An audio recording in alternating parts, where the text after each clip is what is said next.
Salut, c'est Trado, content de vous retrouver pour la mise à jour de l'analyse technique du CAC 40 avec une progression de 1%, qui vient contrebalancer l'impulsion baissière quand même assez importante à laquelle on a assisté. Pour repartir des choses les plus simples que l'on a en tête, suite aux vidéos que j'ai faites, je vous rappelle que mon scénario basé sur notamment, mais pas seulement, l'Ichimoku qui nous a donné un twist ici, c'est que normalement on devrait retourner sur les plus hauts. Okay. Le problème, c'est que si on remonte sur les plus hauts comme ça laisse béant le gap qui est là. C'est pour ça que j'avais dit dans pas la vidéo dernière, si la dernière vidéo, je crois qu'on allait, mon point c'était qu'on allait fermer ce gap là, ok, pour éventuellement repartir. Alors c'est pas de la divination, c'est un scénario de travail. Et une fois qu'on a un scénario de travail, soit on fait simplement dans le sens que l'on espère, soit on essaie de trouver des setups avec des ratios gain-risque supérieurs à 1, ou alors des ratios gain-risque inférieurs à 1, mais des taux de succès très très très nombreux. J'y reviendrai un petit peu plus tard. Bon, l'idée c'est que ça ressemblerait à ça. Maintenant, il n'est pas du tout impossible, parce qu'encore une fois, l'avenir est inconnu de votre serviteur, que l'on monte d'abord combler ce gap, que l'on reparte vers le bas et que ce n'est qu'après que l'on reparte vers le haut. Ok, mais encore une fois, il est très important que vous compreniez que l'analyse technique vous donne un avantage assez infime par rapport à l'aléatoire.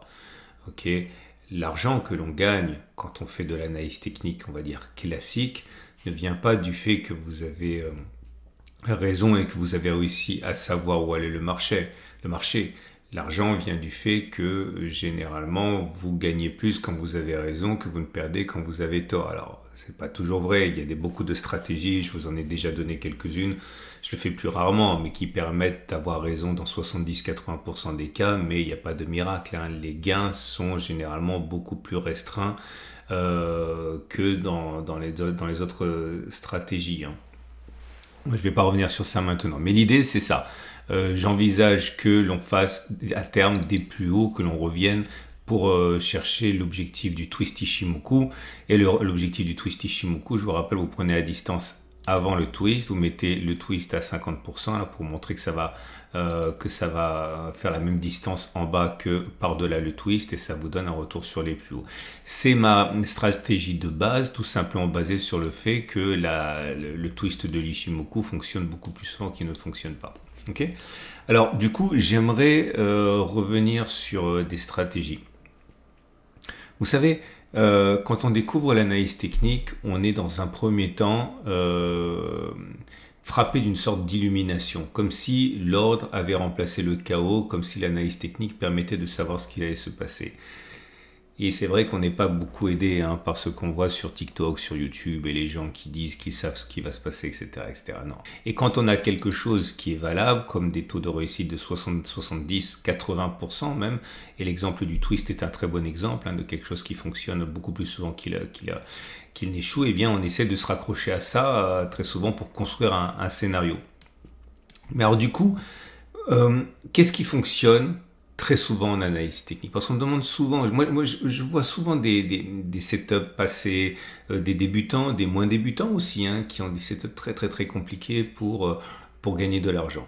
Je ne dis pas que c'est inutile, mais je me demande parfois si les personnes qui mettent en place ces setups se rendent bien compte de ce qu'ils sont en train de rechercher quand ils font ça. Je vais prendre un exemple, ok? Si vous devez traverser une certaine distance, un lac par exemple, vaut-il nécessairement mieux avoir une barque avec des rames ou alors avec un yacht? Ok, je caricature. Si vous voulez traverser une étendue désertique de 500 km, vous avez envie de partir en Ferrari ou vous avez envie de partir en 2 chevaux ou en 4L? Je continue, je vais prendre une image encore très classique. Vous savez, c'est un fait bien connu. Okay, les voitures incorporent de plus en plus d'électronique, mais on les voit aussi de plus en plus souvent pour des problèmes chez le garagiste, etc., etc. Faire dans la sophistication n'est pas forcément ce que vous recherchez quand votre objectif simplement c'est de gagner de l'argent. Alors, c'est vrai qu'il y a les lumières, c'est scintillant, une belle stratégie, mais plus c'est scintillant, plus c'est complexe, plus il y a de paramètres, plus vous avez des chances qu'il y a des choses qui se passent mal. Quand vous avez que 2 boutons sur une machine, vous savez à peu près où est le problème. C'est dans le bouton 1 ou dans le bouton 2. Là aussi, je caricature. Quand vous avez 100 boutons, ok, ou 100 fonctions, ou 100 mécanismes indépendants, eh bien, c'est d'autant plus difficile de trouver où est le problème et de le réparer. Qu'est-ce qui fonctionne, je disais? Ben voilà, là, par exemple, l'histoire du twist, ça fonctionne. Hein. Regardez. J'en ai parlé, hein, je vais aller assez vite par rapport à ça. Vous mettez un moyenne mobile à 200 jours et vous attendez un gros nuage rouge et vous prenez les signaux, le twist de l'Ishimoku après un gros nuage rouge sous la M200. Et vous voyez que très souvent, derrière, vous avez une hausse. Là, on est au-dessus de la M200, ça ne m'intéresse pas. Là, c'est pas un gros nuage rouge. Voilà, là, c'est un gros nuage rouge, un twist. Et puis, j'ai testé la semaine dernière. Voilà, pareil, gros nuage rouge, sous la M200, on achète, ça monte.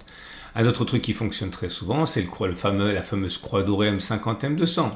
Okay, quand la M50 croise la M200, généralement, on l'a testé aussi. Hein.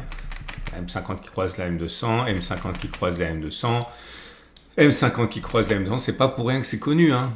Et là, la M50 qui pourrait bientôt croiser la M200 d'ici peut-être quelques semaines. Ça, ce sont des choses qui fonctionnent. Le problème, c'est que quand on rentre en analyse technique, eh bien, on a envie tout de suite de faire preuve de raffinement, on a envie de décrypter la machine, on a envie de mettre de l'ordre dans du chaos, on a envie de parler avec les forces ésotériques qui animent le marché. Mais encore une fois, je ne dis pas que c'est impossible, mais il faut bien savoir à quoi on joue. Et lorsque l'on commence à bâtir un système complexe avec plein de règles, c'est comme acheter une grande maison avec plein de fonctions au lieu d'une petite maison toute simple. Pareil, ce sont des problèmes en puissance pour savoir quand il y a quelque chose qui ne va pas.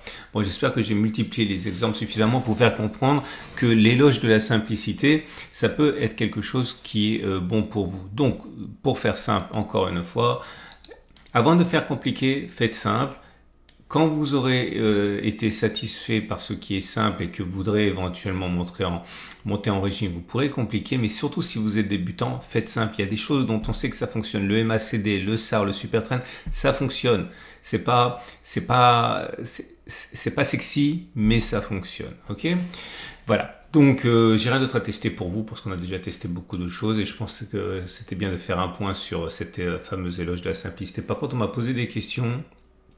Alors j'ai dit que je voulais pas trop tôt en parler parce qu'on va faire un webinaire et je vais pas trop vous saouler avec ça. Mais l'idée, vous savez pas, si vous n'avez pas regardé la dernière vidéo, je vous ai parlé de ce produit qui est un produit structuré, hein, l'objectif c'est de faire laissez-moi me souvenir, je l'ai mis ici. Oui, l'objectif c'est d'avoir un capital 100% garanti. Et les tests que l'on a fait montrent qu'en moyenne, on a réussi à faire sur les milliers de tests qui sont passés 31,7% de plus-value, enfin de progression du capital en 5 ans. Ok, 31,7% en 5 ans. Je ne dis pas qu'il faille comparer à ça, mais si vous regardez ce qui est garanti à 100%, généralement vous allez avoir du 2-3%. Si vous prenez le livret A, vous savez combien est rémunéré le livret A par an, etc. Et on m'a demandé, et ça va être la seule réponse, la seule question à laquelle je vais répondre parce qu'elle a été plébiscitée, cette question. On m'a demandé, c'est Marco qui me demande, est-ce qu'il y a les dividendes là-dedans? Non, ce ne sont pas des actions. Ce ne sont pas des actions. En fait, c'est un produit structuré. C'est-à-dire que, bon, pour faire simple, sur l'argent que l'on va avoir, dont on va disposer, eh bien, il y a une partie qui va aller être placée avec des taux d'intérêt qui sont actuellement assez élevés. Ok, ça va nous donner une sorte d'argent garanti. Avec cet argent garanti, on achète des options. On achète, si vous voulez, de quoi garantir à 100% le capital sur le produit qui est garanti à 100% sur 5 ans.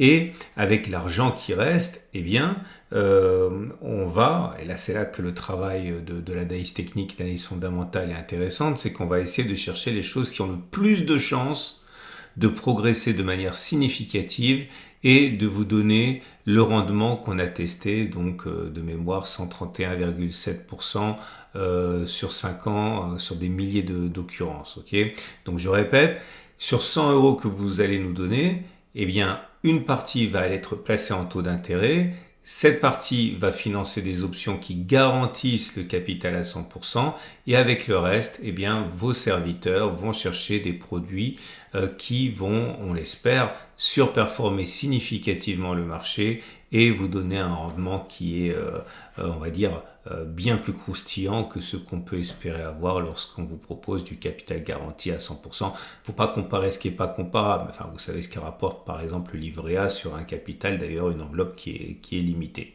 Bon, je la fais très très simple, mais encore une fois, c'est peut-être la semaine prochaine qu'on va vous proposer ce webinaire pour que vous en sachiez davantage si vous voulez être tenté par plus d'informations, etc.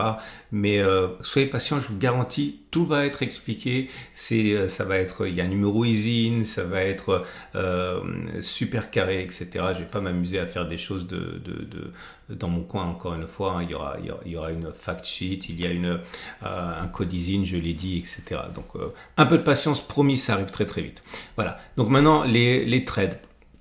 Ben, j'ai envie de dire c'est pareil.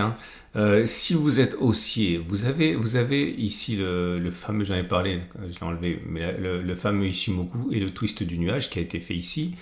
Donc l'idée c'est que j'ai décalé l'Ichimoku parce que parfois c'est plus pratique, donc je vais le remettre comme il est normalement, voilà, en avance. C'est pareil, regardez, c'est ici que ça se joue si vous avez Pro Real Time. Si soit vous utilisez par défaut la période Kijun-sen et donc du coup le nuage il est décalé vers la droite, soit vous faites un décalage 0 et vous avez le truc qui revient, c'est parfois plus facile comme pour aujourd'hui. Donc l'idée c'est que votre objectif, on l'a dit, distance parcourue avant reportée par delà, de twist, ok, ça veut dire, je l'ai déjà dit, aller chercher cette zone là. Là vous êtes à un ratio gain risque à peu près de 1 pour 1. Si vous aviez fait ce trade là vendredi, vous aviez un ratio gain risque supérieur à 1 par définition parce qu'on était en dessous du twist, alors que là on a un ratio gain risque de 1 pour 1. Là, on était à 1,2 vendredi, maintenant on passe à c'est l'inverse, 0,7 0,7 0,8. Ça, c'est pour ceux qui ont un biais qui est haussier. Si vous avez un biais qui est baissier, moi, je pense que le mieux à faire, c'est d'attendre que ça remonte parce que ça devrait monter encore un petit peu. Enfin, je sais pas, peut-être que ça va monter. Et parier sur le fait qu'on va aller chercher cette zone si vous avez un biais qui est baissier. Donc, par ici, par exemple, vous visez un retour sur les plus bas. OK. Stop de protection au-dessus de la résistance. Ça fait un ratio gain risque de 1,7. Ou alors, vous attendez que éventuellement comble ce gap. Ou même pas qu'on s'approche de ce gap. Vous pariez sur le fait qu'il ne sera pas comblé. Vous pariez sur un comblement de l'autre gap, stop de protection un peu au-dessus. Voilà, vous avez un ratio gain qui est pas mal du tout à 1,5. Donc voilà, ça dépend de ce que vous avez comme biais. Excellente journée, à demain pour la mise à jour. Il y a plein de choses qui vous attendent dans l'onglet communauté de la chaîne YouTube.